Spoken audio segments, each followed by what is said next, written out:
There is a special new beginning at the Pro Rodeo Hall of Fame this year. After 3 decades, you are witness to new construction and new exhibits.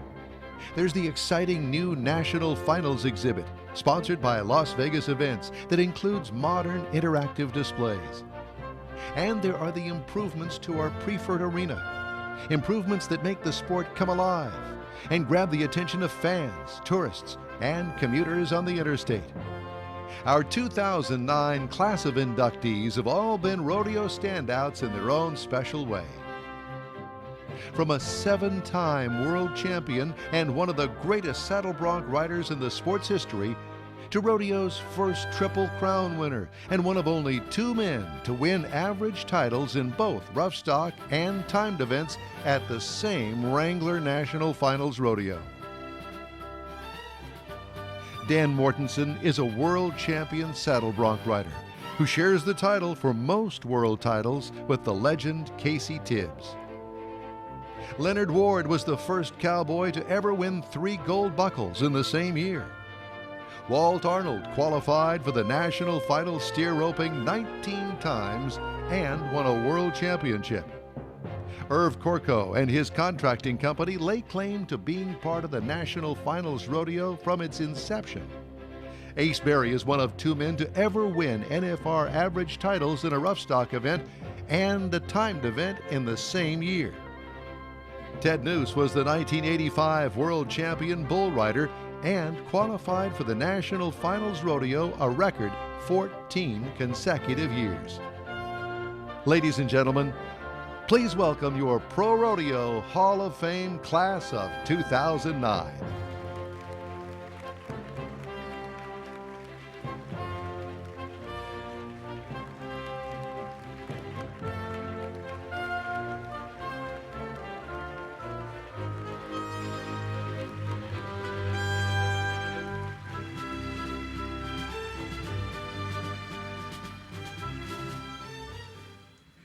Good morning and welcome to the Pro Rodeo Hall of Fame. I'm Sammy Snow, and thank you so much for your support this week, for coming out for all of the festivities that we've had. We appreciate you being here. Enjoy your day. And I am Tana Kimball, and it is my great privilege to introduce to you the Commissioner of the PRCA, Mr. Carl Stressman.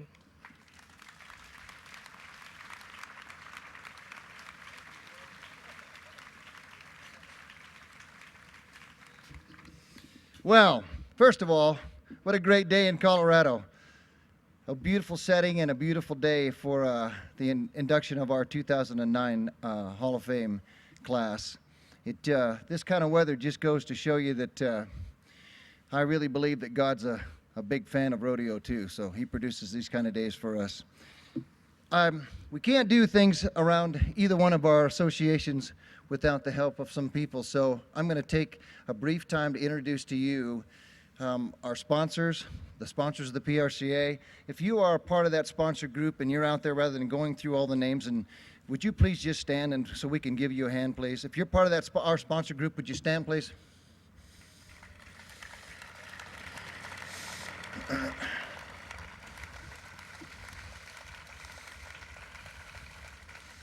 We do run things around here with the board of directors for the PRCA and a board for the Hall of Fame. So if you're a part of that, either one of those boards, would you please stand so we can acknowledge you and give you a hand, please?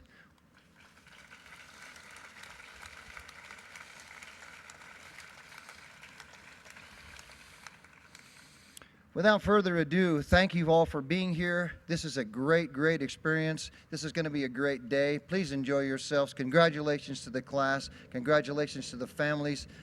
Stay around and interact after this is over with. Our Master of Ceremonies this morning is somebody that we don't need to certainly introduce. He is a man that's been very, very good to rodeo. He is a true friend. He sits on the board for the Hall of Fame. He is a great, great cowboy. I'm not going to tell you who it is. I want you to watch this, and you're going to see who this is. So thank you for being here. We appreciate you all coming. Watch this, and I think you'll enjoy it. His riding and his smile may have done more for the sport of rodeo than anyone else. The winner of 6 all-around championships and 2 world bull riding championships. He had unique talents for all three riding events. He became the best living advertisement in the history of professional rodeo. The boots, they're from Fort Worth. The shirt, well, it's from New York. The hat, it's uniquely Texas. The man, he's from Oregon. His name is Larry Mahan, and he's 24 years old. And he's rich. In the last 2 years, Mahan has made almost $100,000. But to make it, he's risked his life almost every day. Those risks taken on the backs of bulls and horses have made Mahan the biggest money earner in rodeo history and current world champion. Larry Mahan of Brooks, Oregon. And there was an Academy Award for the documentary on Larry and his 1973 comeback. The Great American Cowboy won the Academy Award for documentary feature.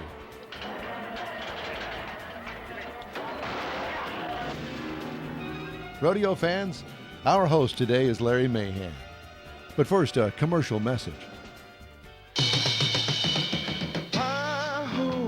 You didn't have your Wheaties, oh no, you bit the dust again. Tough fight, you didn't have your Wheaties, hold tight, oh, what a day it's been. Hey, Mahan, I reckon you forgot your Wheaties. Hey, Wheaties, have you had yours today? You can bet Larry Mahan won't forget his tomorrow. And now, here's Larry.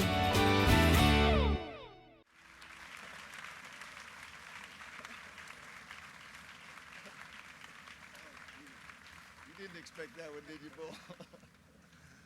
I was so cute. Sorry, we're going to have to postpone this for a while. I'd like for him to go ahead and run that movie, The Great American Cowboy. I really love seeing myself. It is such an honor to be here today, and seems like yesterday, 30 years ago, when they had the first induction ceremony into the hall. And how time does fly. I'm not going to bore you with all of the psychobabble that I could put on you here today, but we will start out by introducing Miss Rodeo America, who is Miss Rodeo California, Megan Ridley, who's doing a great job with the sport of rodeo and promoting this sport.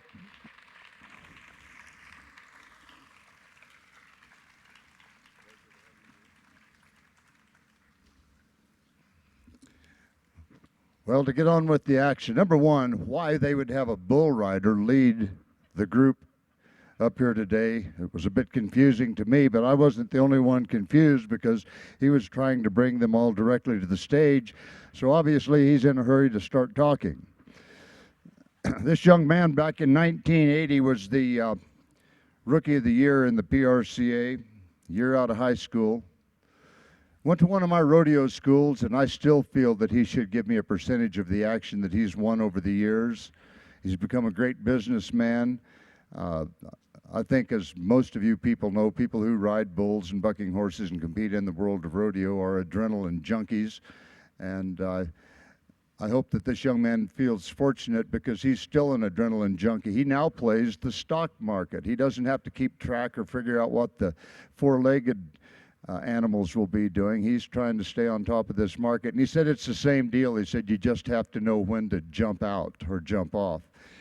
So the first young man that we're going to introduce went to his first NFR at 21 years old and was more consistent than 99% of the people in the rodeo game. The one and only, from California, now living in Stephenville, Texas, Ted Noose. This young equestrian in the arena gave no indication of how he would eventually end up. It was not going to be in hunter-jumper class on an English saddle. Ted Noose, if this smiling boy rides this bull, he does have the $17,000 bonus for the average. Again, I don't know whether that will do it for him. The year, 1985.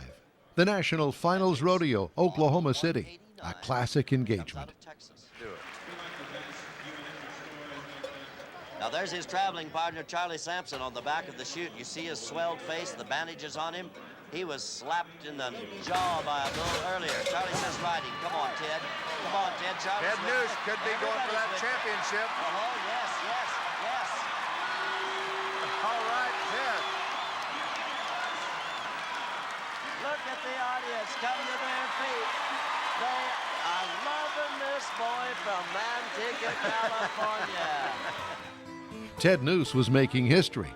His final ride would be remarkable enough to edge out Tuff Hedeman for the World Championship title.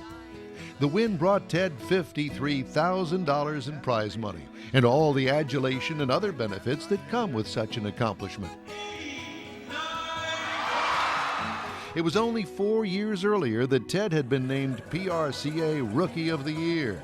He was only a year out of high school, and a short time since he'd been trained by the great Gary LeFew and got words of encouragement from Larry Mahan. Larry told Ted, "You keep riding like that and you'll be a world champion." Ted was 21 when he went to his first NFR. He finished as reserve world champion 4 times from 1986 to 88 and again in 1991. He missed the 1987 title by $4,000 to Lane Frost. The fans inside the Thomas and Mack are coming to their feet. They are excited. Look out. Ted Noose qualified for the NFR a record 14 consecutive times. He also shares the record for most appearances by a bull rider, also an amazing 14, with only one other contestant. From the show ring to the rodeo arena, what a ride. We welcome Ted Noose into the Pro Rodeo Hall of Fame.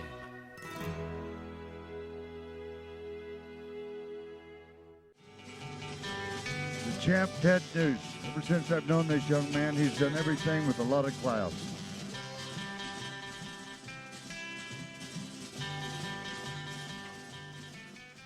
You know, I always wanted to go first, but today is a little different story. I kind of wanted to go at the end. I'd like to thank everybody for coming out here today. It's truly a great day. Anybody that rodeoed with me knew that when I jumped up out of bed, it was a great day. And we were gonna have lots of fun, and we were gonna try to win some money. First of all, I'd like to thank my mom and dad.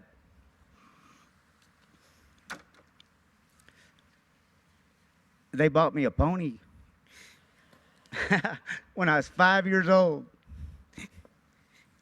And that's where I learned my balance and got my start. And I can remember that's the only thing that I wanted to be was a cowboy. I want to say good luck to everybody else getting up here.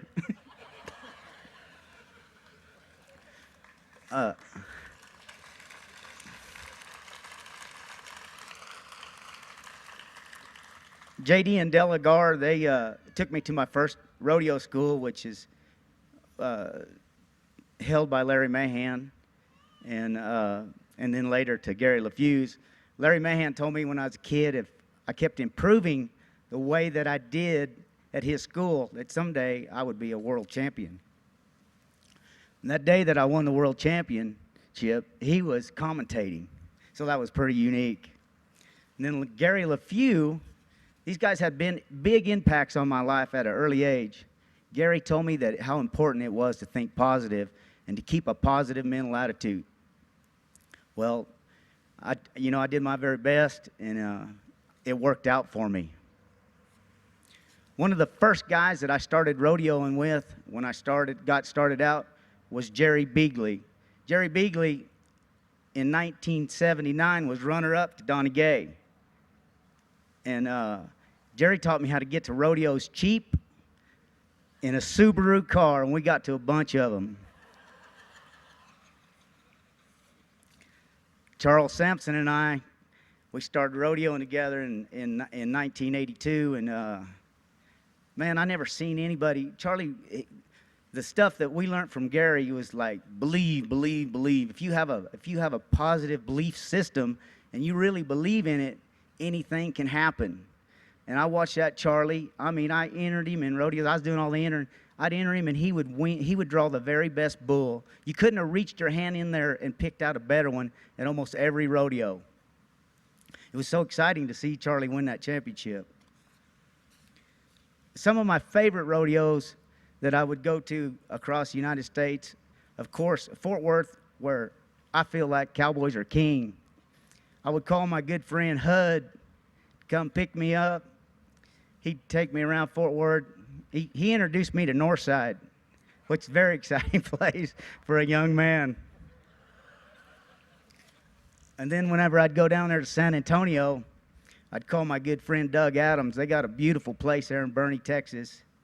One time, I won a bull ride down there in San Antonio, and an $8,000 deal. And I waited around till Monday to get my checks. And we went into the bank, throwed those checks up there on the counter, and the lady said, "I'm sorry, Mr. Noose, we don't have enough money in the bank to cover that smallest check." And my heart just sunk, you know. And Doug Adams got on the phone, and within about an hour, we had enough. We got the cash, and we got out of town. And then, of course, you know, in 1985 was my year I won the championship, and all my dreams seemed to really come together that year. But most of all, you know, you could win all the money in the world, and you could win all the buckles, but it really wouldn't mean that much without your family and all your friends. That's what I've learned from rodeo. Rodeo has taught me a lot of lessons, a lot of lessons where I said, ouch. And those lessons are the ones that meant the most to me, and they got me here where I am today. I just want to thank everybody. I want to thank my wife, her family, Kirk Allman for nominating me for this deal, and it's been a great ride. Thank you all for coming out.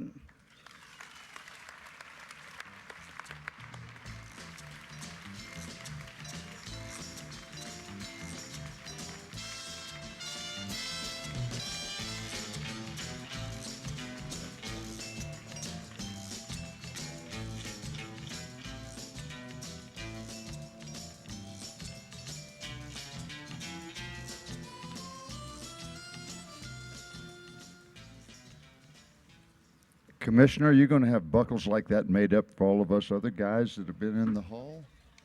Wow, what a beautiful, beautiful presentation. Well, the next man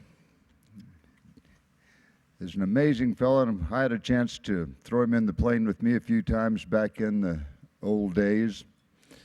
And he's a very calm, cool, and collected fellow now. But let me tell you, back then, there was a wild side to this kid. You had to gosh dang near tie up a hind leg to shake hands with him. I mean, he was wild. Now, he was one of those guys that could work both ends of the arena. 15 years, according to this message right here, and 11 months old is when he qualified for the national finals. The first time in 1962. I mean, that doesn't compare to the feat that I reached at the age of 12 years old. I won the calf riding in Redmond, Oregon. The thing that came close to it was that when he was 13 years old, he won the team roping at Salinas, California. Now, I've always wanted to enter the team roping at Salinas, but when they give him a 40-foot score there, I realized I didn't really want to go that fast unless I was in an airplane or a car. He was the second youngest competitor to ever compete in the national finals behind this young fellow from down here in Pueblo, Colorado. And we're going to see some great footage of the one and only Ace Berry and see what events he competed in. Talk about rodeo firsts. Ace Berry was the first cowboy to qualify for the National Finals Rodeo in both a rough stock and a timed event in the same year. It all began when, as a toddler, he started imitating his dad Virgil's love for rodeo and ranching. Soon, Ace was trying his hand at every facet of rodeo while honing his skills on the family's California ranch. A rodeo career came when a little Ace started formally competing in team roping with his father. He became a full-fledged PRCA member in 1980 when he was only 13. Ace qualified for his first national finals in team roping 2 years later. He was 15 at the time of the finals. That made him the second youngest competitor in NFR history. In 1966, he placed in every round at the NFR. But a solid run for Ace Berry. Ace would go on to qualify for the NFR 14 consecutive years with 10 different partners. He made it to the finals in bareback riding 6 years, 1967 and and from 1969 through 1973. It was at the 1967 finals that he made NFR history by qualifying in both team roping and bareback. It was the first time anyone had ever qualified in events at both ends of the arena. And he went on in 1972, winning the average in both. Ace Berry has already been inducted into the rodeo historical section of the National Cowboy Hall of Fame in Oklahoma City. And if you ask Ace how he wants to be remembered, he'll tell you, as a good hand with a horse and a rope. Very good. We proudly induct Ace Berry into the Pro Rodeo Hall of Fame. Inducted this year in the Lifetime Achievement category, Ace Berry.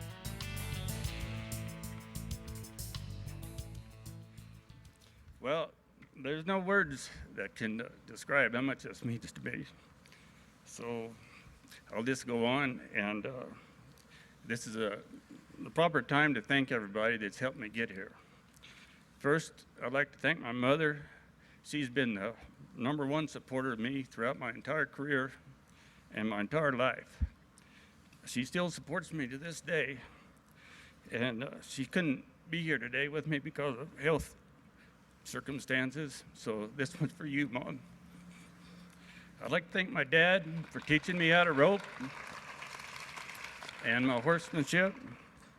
I'd like to thank Sonny Turman and Jim Houston for their help in the bareback riding. I'd like to thank all my roping partners. To name a few of the ones I roped the most with was Bud Corwin, Bucky Bradford, Julio Marino, Jim Wheatley, and John Miller. And I'd like to especially thank John Miller for having enough confidence in me to ask me to rope with him at the national finals the 2 years he won his world championships. And I'd like to have a special thank you to my traveling partners, Hugh Chambliss, Jimmy Dix, and John Ivory. If it wasn't for those guys, I wouldn't have got to half as many rodeos or the national finals. I'd like to thank my wife for the last 32 years for putting up with me. Now, you can imagine how many rewrite stories I'd have to listen to. I'd like to thank my friends Trace Moore and Tim Erickson for submitting my name for this award. I'd like to thank the selection committee for even considering me. And I'd like to thank everyone that supports this hall in any way. I know how much work and dedication and money it takes to keep something like this going. Thank you all. I'd like to thank Mr. Harry Vole for keeping me well mounted throughout the years. And I'm truly overwhelmed by all my friends that have traveled here from all over the country to share this special moment with me. I really appreciate it. Thank you all.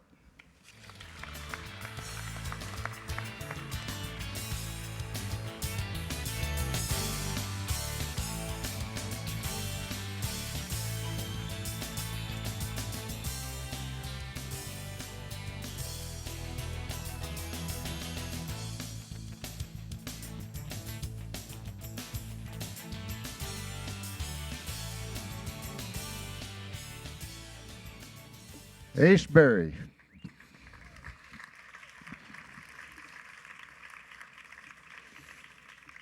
Ace probably doesn't remember this, but back in the day, I still got the old airplane 6810 Tango, an old 310 Cessna, and we'd all share expenses, and I figured it cost about a nickel a mile for all of us to travel, and Ace made one 300-mile trip with me and hasn't paid me yet. And I think that comes to a total of $15, Ace.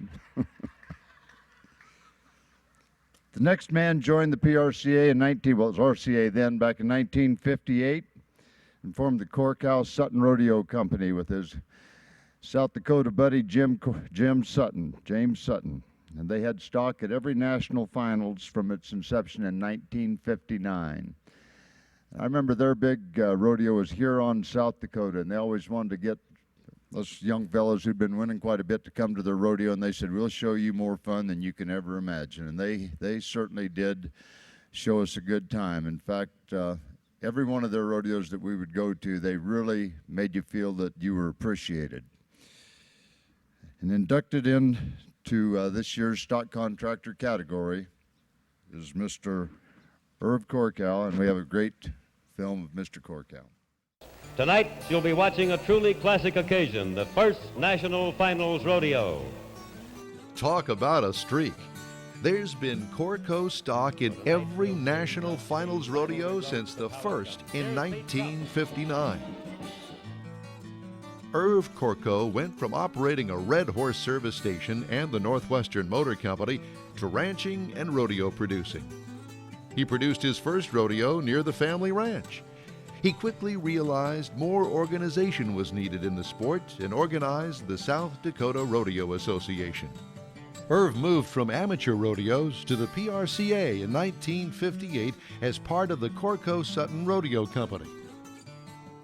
That partnership continued through 1968, when Korko and his son Jim went it alone. They continued the string of supplying bucking stock to the NFR for the first 50 years, one of only 3 contractors to do so. Only in 1982 did the Korko name not appear on the stock list. That was the year they sold part of their stock just prior to the finals. Lists of Irv Korko's accomplishments and honors could fill a book. In 1970, he received the PRCA Award of Merit. The Badlands Circuit named him Contractor of the Year in 1979. In 1982, he was given the International Fans Award as Contractor of the Year at the NFR in Oklahoma City. He was inducted into the South Dakota Hall of Fame, and twice the governor of South Dakota proclaimed Irv Korko Day. Irv and his beloved wife LaFola were often honored by the rodeo committees they worked with. It's been my privilege to work with this couple for many, many years. Thanks, Irv. You gave me some good lessons. And LaFola, of course, has worked in the announcer's stand with many announcers, and she's been instrumental in helping an awful lot of them know a little bit more about the sport of rodeo. They've been a very important part of this. Sherry, thank you for holding there, and for all of our color bearers, how about a nice round of applause as they exit the arena? And again, to Irv and LaFola Korko celebrating their 50th wedding anniversary. Another very nice, pleasant way for them to enjoy this rodeo. From Dallas to Los Angeles, Oklahoma City, and Las Vegas. Here he is now, Sundown Skull of Korko's. The Korko Rodeo Company and Irv have been an integral part of building and promoting the sport of rodeo. We're proud to introduce Irv Korko into the Pro Rodeo Hall of Fame. And accepting Irv Korkow will be his son, Jim.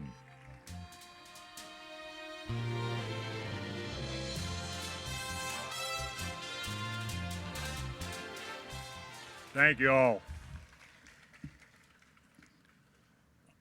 The other guys got to talk about things they did. I have to stand up here for my father, which is quite an honor. He had, well, I wondered what I was going to say, you know. But the other day I received a card from a longtime friend, and on the front of it had a picture of an eagle, wings outspread, high over the prairie. And on the front of the card it said, "No bird soars too high as long as he's soaring on his own wings." Inside the card, the gentleman in a wheelchair had wrote, "Nobody has soared any farther than in the rodeo business than your father, Irv." And it was with the help of family, LaFola and family, that he got there. Congratulations. I'm proud for you. Irv had 3 things in life that he loved. He loved his horses. Horses started, that was his whole life.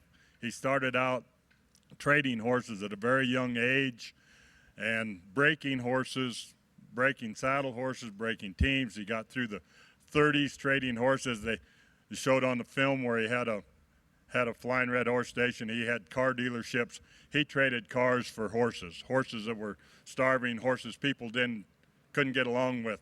And we either bucked them or he had them broke his teams or saddle horses and sold them. His horses, he he raised horses. He got a remount stallion from the Army, Corps of Engineers, or from whatever group in the Army was doing the remount horses, and he had it on mares up there in South Dakota. When we finally got into the quarter horse business, a gentleman from Texas came up to look at our mares and going to inspect the mares that we wanted to submit as being eligible for quarter horse papers. And when this little Texas short cowboy bull-legged guy, after he spent a day with Irv looking at horses that evening, he said, Mr. Corkle, he said, if everybody had a set of horses like yours, he said, my job would be so much easier, and passed every one of them. So Irv knew his horses. His other deal he loved was kids. He was always trying to make things better for kids. We had rodeo schools at our ranch long before they were popular. He was instrumental over 40 years ago in starting 4-H rodeo in South Dakota, where we have, I think last year they had 2,200 kids involved in 4-H rodeo in South Dakota. That program's been going on for years, and it works. South Dakota's produced or had at least a third of the bronc riders at the NFR each year for probably the last 10, 15 years. I mean, and it's products of the youth rodeo that my father started and got going. His other deal was family, his third love. And family is probably what's got us here. I've got two brothers, Don and Ken. Would you please stand? They were a big part of Corkle Rodeos. Today, I'm taking over and trying to follow the legacy that my father left for us, and helping me is TJ. Will you please stand? My son. But he had 5 sisters. That was kind of what got us started in the rodeo business. We always had horses at this ranch in South Dakota. And on a Sunday afternoon, 5 girls in one spot, all the guys from around would come in there, and there was bets that you couldn't ride this one, and I bet I could, and they had impromptu rodeos. So it was those 5 girls kind of that got our rodeo business started. 47, we took them into town the first time. I got to work at a strip and shoot at age 7. I've grown up in the rodeo business. 1959, I drove a truck to Dallas with the load of stock from Corkle and Sutton that went down there. So I just was in Las Vegas with a load in December. I drove the rig out there. Some things don't change. From those 5 sisters and 4 brothers, each of those went out from that Corkle ranch and had families. And just to show you what family means, would you guys please stand up?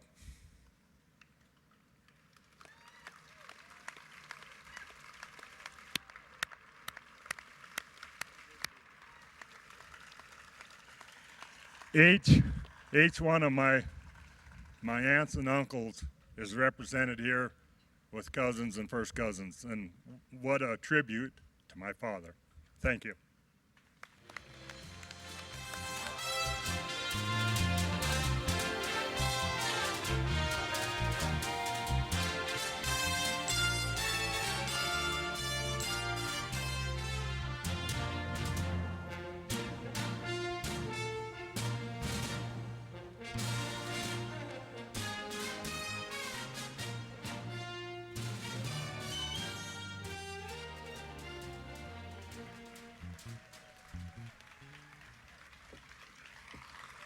Jim Corkow.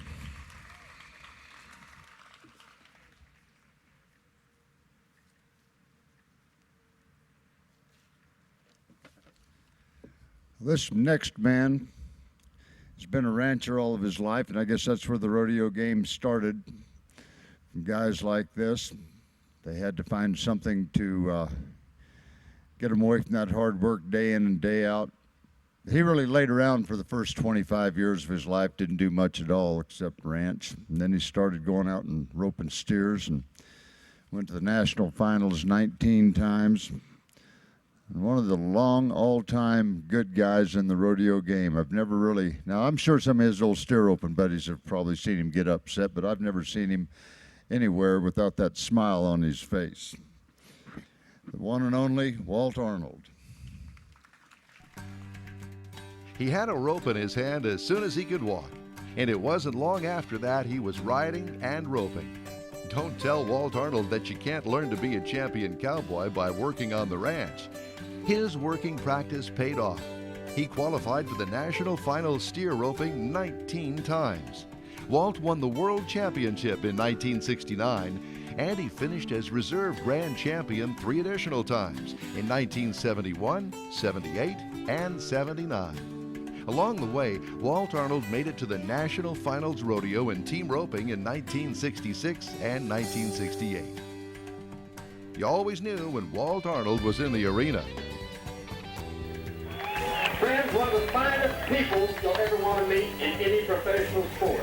We're certainly proud to have him in steer roping. Walt Arnold was among the first cowboys to publicly acknowledge that keeping a good exercise program was most important. He's often been quoted as saying, "The first thing you have to have is a good horse, and keep that horse working. I've always stayed in shape and had an exercise program."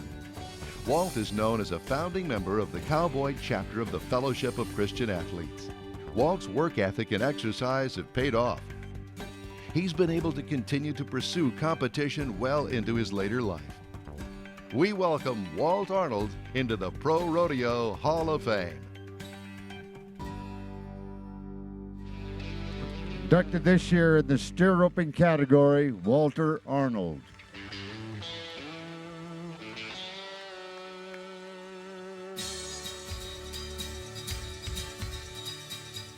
Well, it is quite an honor to be here, and I've had a good long career. I've always, we were poor people when I was growing up. I'll tell you how poor we were. I was born in 1938, and I lived on the ranch out there, and the doctor come out to the ranch and delivered me. And I asked my dad, I said, he come out here 45 miles. I said, what did he charge me to deliver you? He said, he charged me a whole month's wages. I was making $30 a month, and he charged me $30.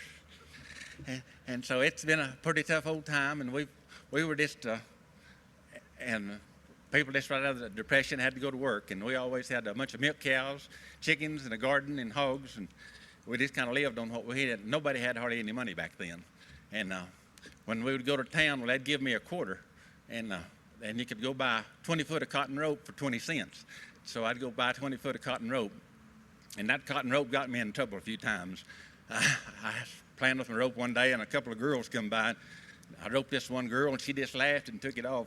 This other little girl had on pigtails and boots, and I just had on shorts, and I was barefooted. She said, "You better not rope me." So I just roped her right around the neck. She went to climbing down that rope and kicking my shins and stomping my toes, and I just knew I was fixing to lose that 20 foot of cotton rope. And then I got about 5 years old. I was out in the trail, and some pigs were around there, and my dad was over there milking this cow. This small pig come running by, and I just roped this pig. And when I did, that pig run right in under my dad. The milk cow kicked the bucket over and kicked my dad. He jumped up and he said, well, I thought he was fixing to take his belt off and bust me. That's what he usually did. He just handed me the milk bucket. He said, if you can do that, it's time you started milking cows. So I started milking cows when I was about 5 years old. And I was pretty ornery at that age. I had 2 older brothers that was always getting me in trouble.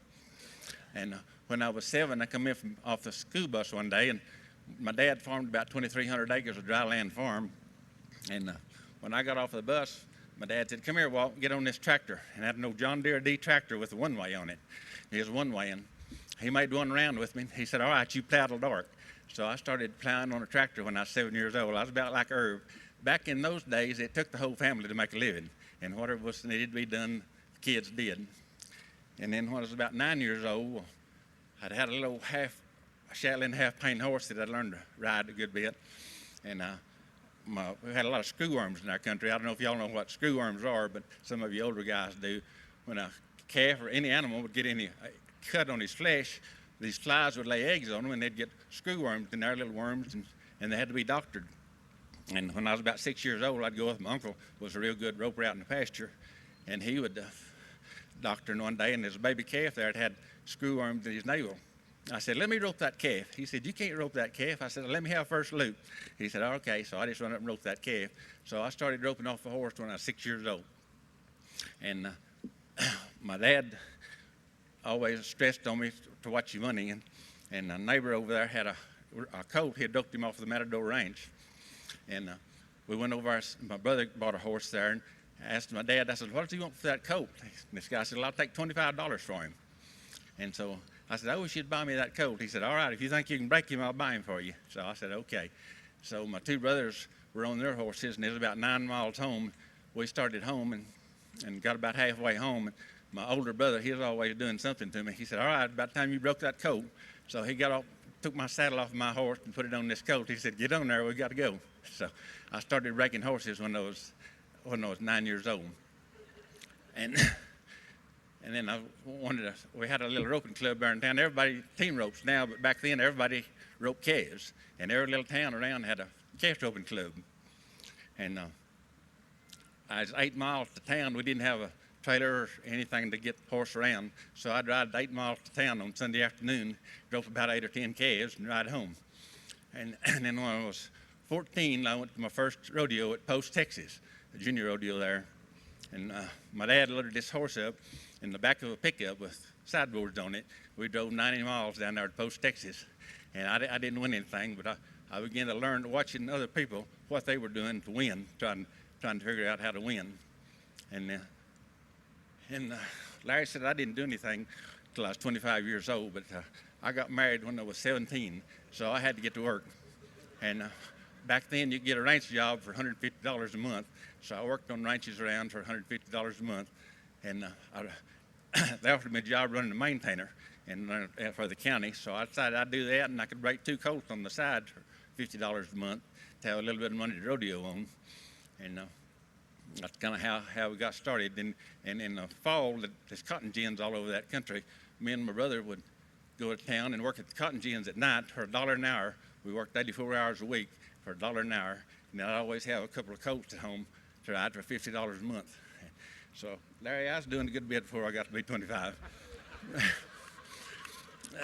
And I got to roping around pretty good, and had a rodeo scholarship at South Plains Junior College at Levelland, Texas. And I rodeoed there a couple of years. And while I was there, well, this guy had a bunch of cattle over there close to Levelland. I started taking care of his cattle. And I got through that spring. He said, why don't you come down here to Post to go to work for me? I was 22 years old.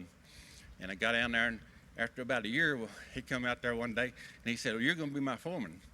I said, hey, them older guys are not going to work for me. I'm just 22 years old. He said, well, you're the one doing all the work around here. I said, you're a foreman. He said, if you don't like what those guys are doing, you can get rid of them. So I worked there and went to amateur rodeos. And sometimes we'd go to an amateur rodeo, be slack late at night, and I'd come back to that ranch about daylight and eat breakfast and wash my face and take off and go to work again. And then I got to team roping a little bit, and there I had a few team ropings around. I found that I could rope the horns, and team roped a while. And while I was on that ranch, I was making $300 a month, and they were having a steer open at McLean, Texas. So I finally raked up $250 and went over and entered that steer open. And I got over there, and there was 18 ropers in that roping, and 11 of them were former world champions. So I backed in there and went and roped them all, and I wound up second in the roping. So I decided right then that I had a chance to win, and I started going from then. And then I went that summer and roped pretty good, made a little bit of money. But Short Webster came to me. And he said, if you come up, I got some horses I need to rake. If you'll help me rake those horses, well, I should have you with a steer open.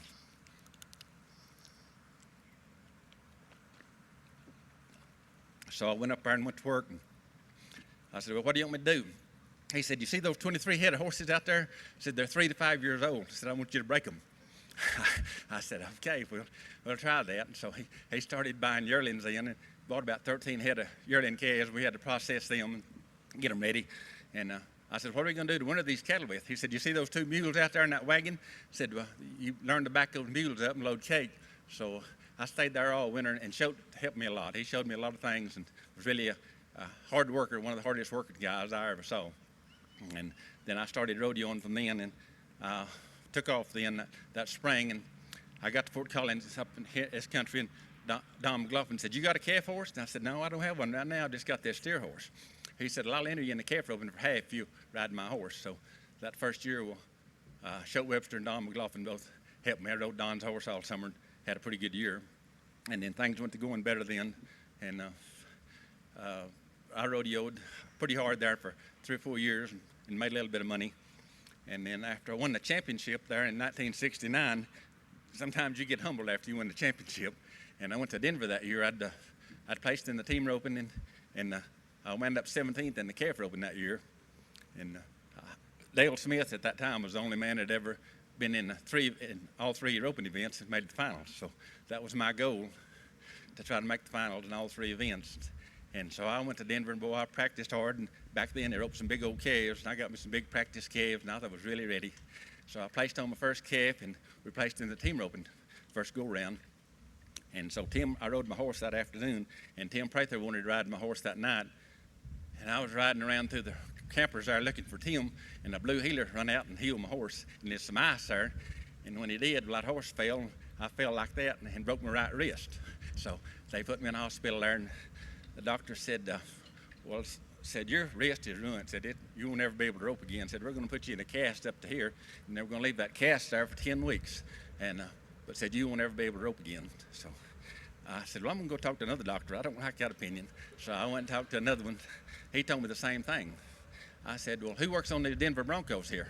And they said, well, there's some doctor out here. I said, well, I want his phone number. So I called him up, and he came over and looked it over, and he said, you want a rope, don't you? I said, I sure do. He said, well, I'm going to put it in a cast just about 8 or 10 inches, and said, I'm going to give you a block of wood about like a bar of soap. And he said, if you want a rope, you squeeze that block of wood 1,000 times a day. Leave that cast on there 5 weeks and take it off. And if you want to rope, you can rope. But said it's going to be sore for a while. And so after 8 weeks, I went back competing again. So I was really fortunate I got another doctor's opinion.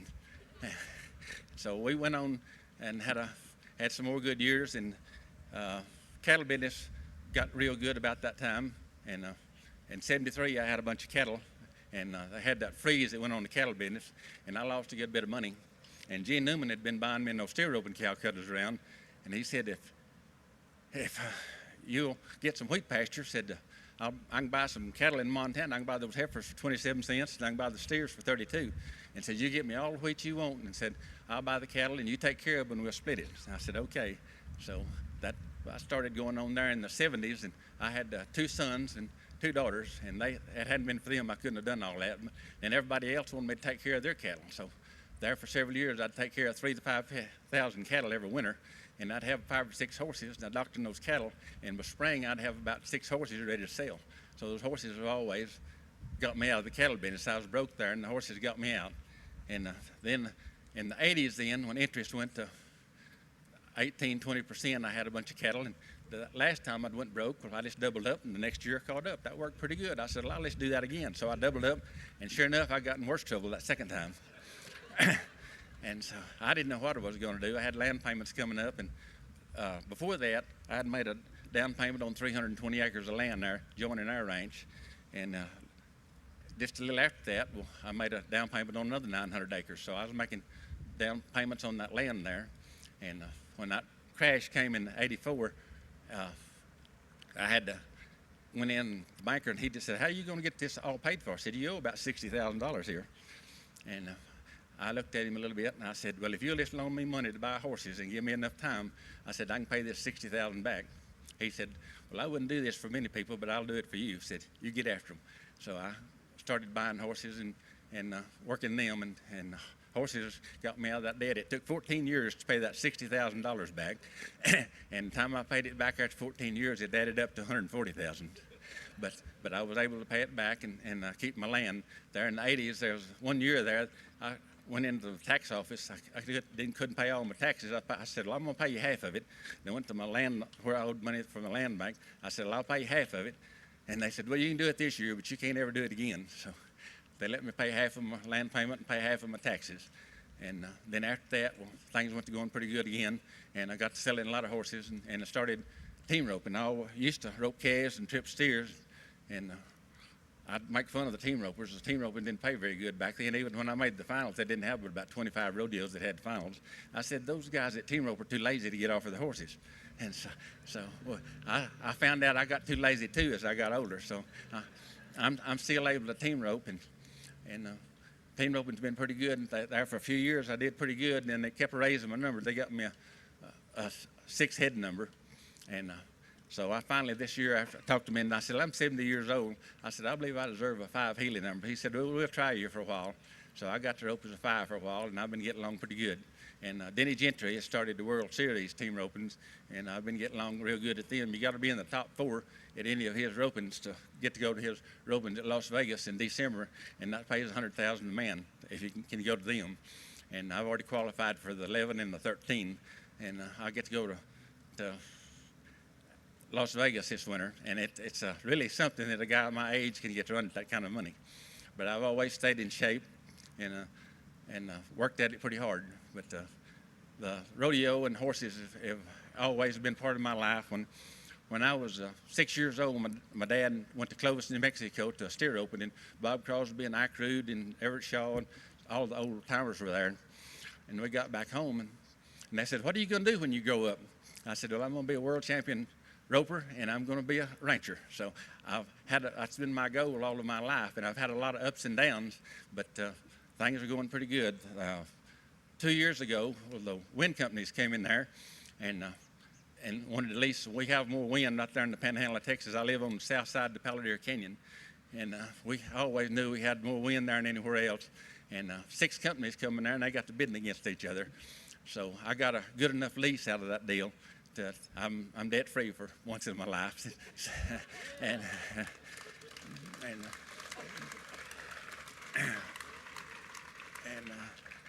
they've got to build some transmission lines there. It might be 012 or 013, and if the only thing I get out of that is the lease money, well, that got me where I needed to be. And so if I don't stub my toe or somewhere else, well, I'll be pretty good. And I'd like to introduce my family. Here's my wife, Sandra, and my daughter and her husband. And I have my grandson and his wife, Leah, Stoney Lee. I had 4 children, and my oldest son had cancer and died when he was 49. And my mother was 65. She had cancer and died, and my sister was 57. So there's been a lot of tragedies in my family. And I realized that tragedies, when you go broke and things happen, you can either be a better person or a bitter person. And I tried not to be bitter. And the Lord has blessed me in a lot of ways. And I'm really blessed with the health that I've got and the family that I have. Thank you.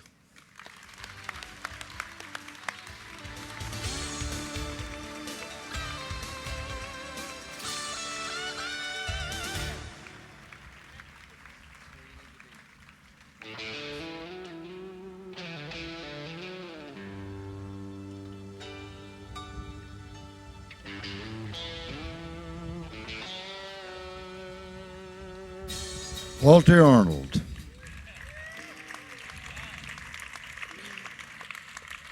Walter, I'm a number 4 healer, and maybe you could talk to Denny. I mean, I never entered the healing, and maybe they could get me down to a 3. What'd you do on your 3rd steer at the finals in 1969? I bet he could remember each and every one of them. Boy, I can't remember. I remember one bull I got on at the finals, Hamp from Corcal Sutton. I think in '67 I won $100 and some and went over the $50,000 mark. And now these guys are winning that much in 2 go-arounds. Starting to go into depression, but I'm going to try to get through the rest of the day. Carl, I might need some help. Well, this next man was the first cowboy to achieve a triple crown by winning 3 gold buckles in the same year. And he was an all-around hand. He won 16 rodeos in 1934. And in the early 30s, in my opinion, he was paving the road for the rodeo game as we see it today. And in the busting into the Pro Rodeo Hall of Fame. If you haven't read it, there's a great story on this man and the experiences he had in his life. And he was truly an all-around hand, and it's Leonard Ward. And receiving for Leonard will be Doris Bazile. There is no other rodeo contestant story like the Leonard Ward story. And the real-life drama was far from the rodeo arena.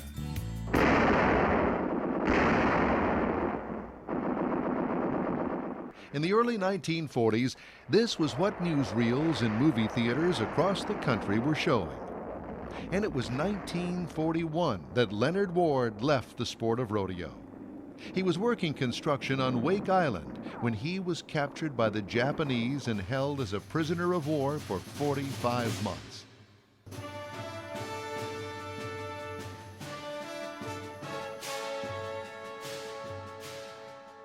Once liberated, Leonard made his way home and decided on a life in construction with some part-time ranching thrown in. However, he still lived with incredible memories of a very special rodeo career. Listen to these facts. Leonard Ward had his greatest year in 1934. He won the saddle bronc riding, bareback riding, and all-around world championships. He was the first to achieve a triple crown, winning 3 gold buckles in the same year. Leonard Ward won 16 rodeos that year in bronc riding, steer decorating, bull riding, and bareback riding. And in 1938, he had the distinction of having a rather dramatic buck-off chronicled in Look magazine, one of the biggest media coups of the era. It is with pride as rodeo enthusiasts and Americans that we thank Leonard Ward for enduring as a prisoner of war and for his contributions to the sport. We welcome him into the Pro Rodeo Hall of Fame. Doris Bazile.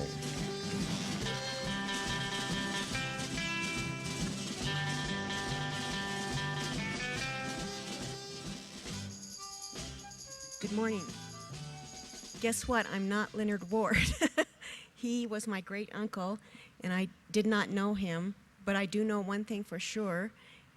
He would just love to be here with you all. This is a great honor for me to accept for him. Thank you very much.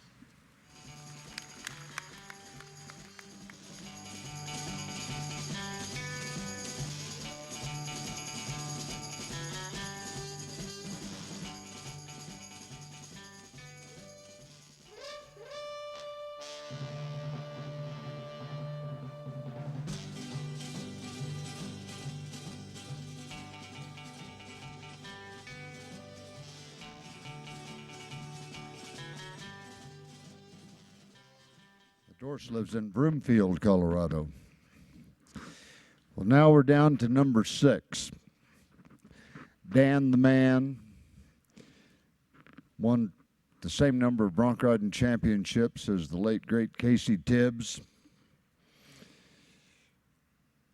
National finals 16 times.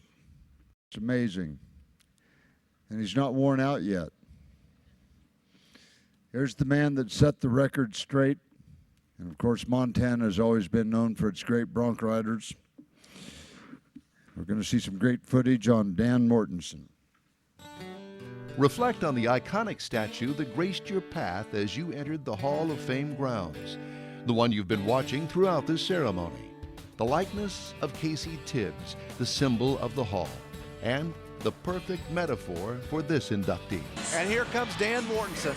Dan Mortensen shares the record for most gold buckles with Tibbs. Dan Mortensen was all cowboy from the start. He played the part and he walked the walk. Ironically, he began his rodeo career as a bull rider. At Billings Senior High, he honed his skills, trying every event. And saddle bronc was the last event he tried.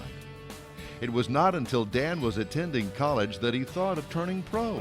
Here's Dan Mortensen, Northwest Community College. Dan's got a horse called Bad River, big, strong horse, jumps and kicks, solid. Coming around to the right now, making a nice ride, having a little trouble getting a lot of front end, and the judges are going to watch for that.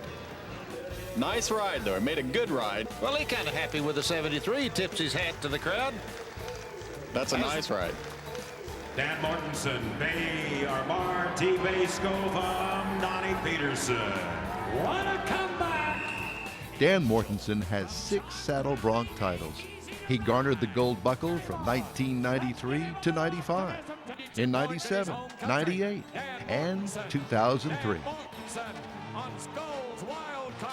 Also in 97, Dan left the WNFR with the all-around title. PRCA World Champion All-Around Cowboy, Dan Mortensen. Yeah, I think this has probably been the longest week of my life. And I'm happy to come out on top. It's a great feeling. Ladies and gentlemen, your all-around champion, Dan Mortensen. He went to the Wrangler National Finals Rodeo 16 of the 17 years that he was competing in the PRCA. Dan stood out as a leader among rough stock competitors as the first to reach the career $2 million mark. It is with pride that we welcome Dan Mortensen into the Pro Rodeo Hall of Fame.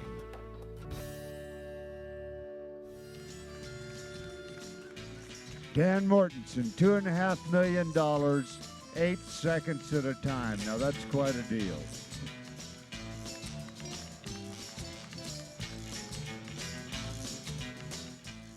I'd like to thank everybody for coming and traveling to see everybody that was inducted here today, and it is a true honor for me to stand with this crowd, this crew, and to be part of the Hall of Fame. Every time I've ever walked through the hall, it's sent shivers down my spine to think about the legends and the history that's represented in this building.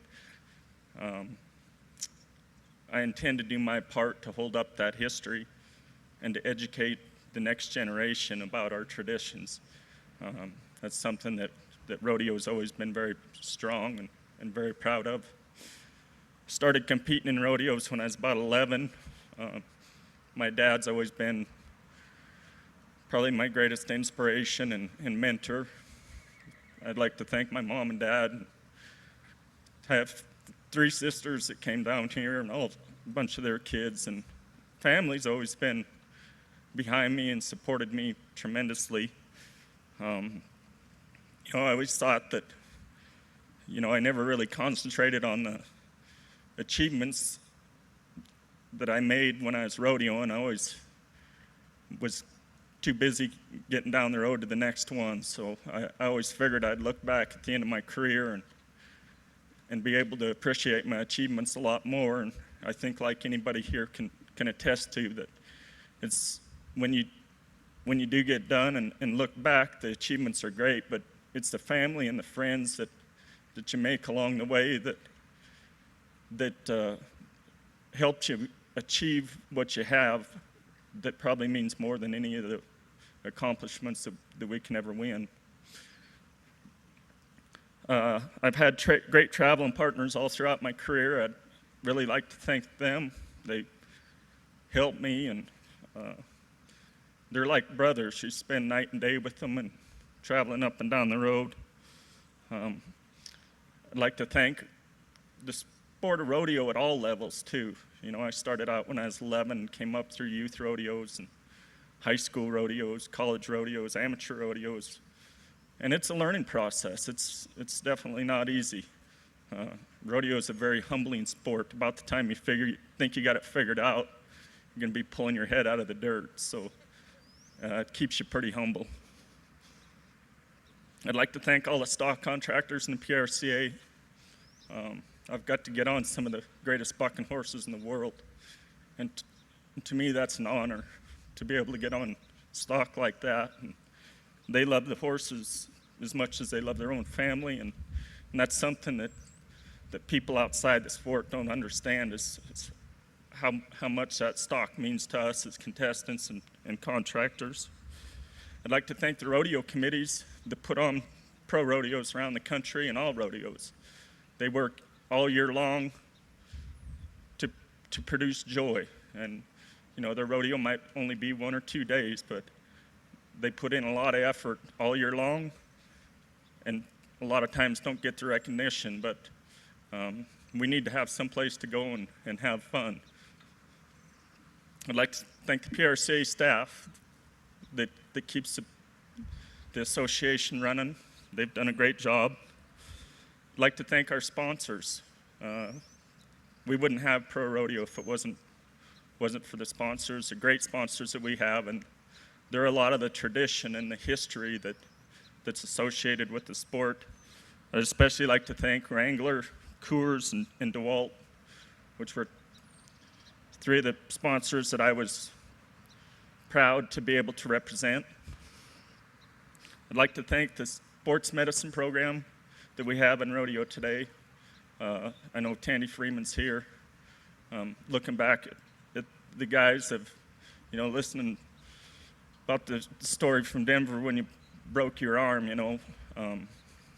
when you're a kid, you don't really have that. And it's amazing to be able to go to somebody who's going to give you an honest answer like you're saying and support you. And, that's something that we have nowadays that I know guys never had in the past, and I know I never would have made it as long in my career if I wouldn't have had them keeping me healthy. The media that adds color to our sport does a great job. All the newspaper guys and television guys, our sport wouldn't be at the level it's at if it wasn't for them. The rodeo fans I've competed from southern Florida to northern British Columbia and everywhere in between. And there's one thing, there's always awesome rodeo fans that put a smile on your face everywhere we went. The PRCA and the NFR, I've been around for about 20 years, and I've seen them go through a lot of leadership changes and a lot of direction changes, but they truly are at the pinnacle of the sport. It's what everybody strives to achieve. The Hall of Fame, again, thank you. Thanks for everybody that had a part and allowing me to reach this deal. It's quite an honor, and thanks again to my family and friends. There's no way I could ever achieved anything without them. Thank you.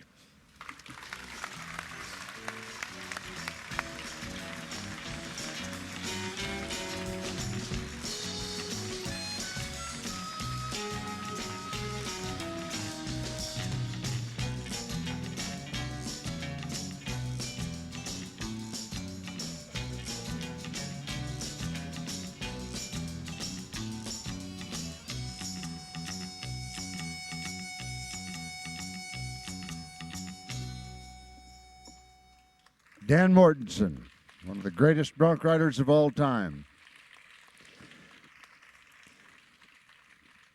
Before we close, I'd like to get all of the inductees for the 2009 Hall of Fame to stand, please, and give them one more big round of applause.